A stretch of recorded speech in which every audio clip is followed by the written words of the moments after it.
Bonjour et bienvenue dans cette vidéo de gameplay pour la présentation du jury. On va faire un rapide tour dans le menu vite fait pour vous montrer qu'on peut effectivement changer des options comme la luminosité, le volume et la vitesse des joysticks. Donc en démarrant, on arrive sur un petit tuto qui nous dit il va allumer votre lampe torche avec la touche carré.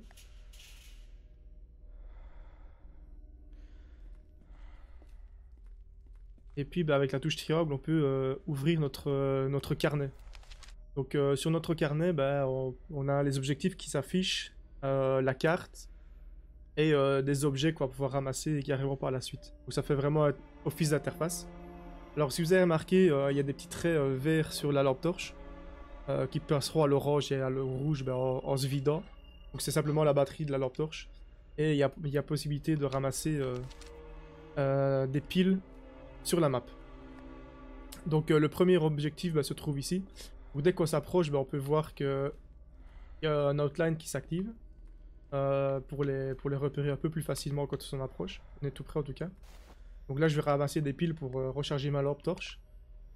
Voilà, bon, je vous mettrai pause si vous voulez lire ce qui se passe. Donc, voilà, on a atteint le premier objectif. Et du coup on peut voir que sur le carnet, le premier objectif a été barré et on a accès au deuxième objectif qui est de trouver une clé. Au niveau des déplacements, je peux m'accroupir, marcher et courir. Donc voilà.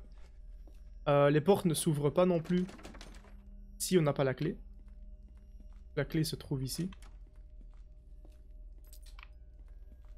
À nouveau, je vais ramasser des batteries pour recharger ma lampe torche pour être sûr qu'elle est au maximum. Alors, à partir d'ici, il y a une créature qui rôde dans les couloirs. Donc le but c'est de ne pas se faire attraper. Elle est sensible uniquement au son. Donc si je m'accroupis, forcément je fais moins de son. Et si je cours, je fais plus de son, donc elle saura m'entendre de plus loin. Et inversement. Donc ici le but, troisième objectif, c'est de trouver le bureau d'un certain docteur.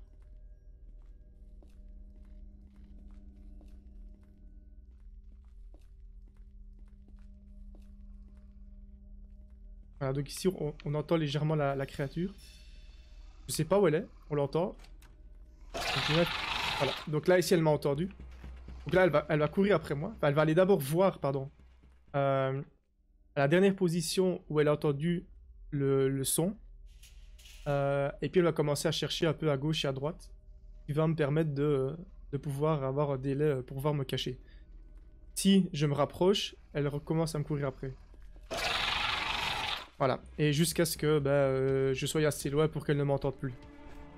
Donc là, évidemment, c'est très smart parce que je vais essayer de la semer, de prendre la clé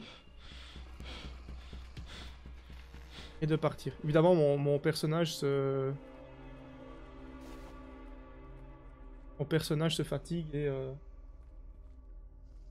il ne peut plus courir, il ne peut pas courir à l'infini. Donc là j'ai ramassé la carte magnétique qui permet d'ouvrir la porte. A savoir que j'utilise un nav-mesh pour le déplacement du personnage et qu'il s'update si on ouvre une porte et qu'une nouvelle pièce se débloque.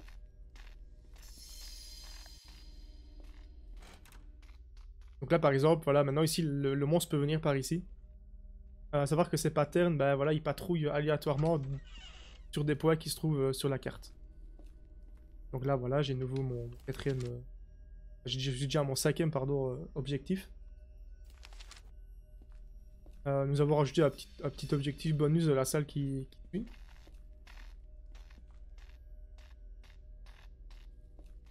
Donc pour compléter un peu l'histoire du jeu aussi.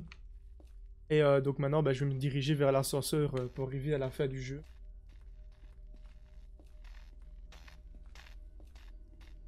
Voilà. Donc il faut voir ça comme le premier niveau d'un jeu plus grand. Et merci d'avoir regardé la vidéo du coup.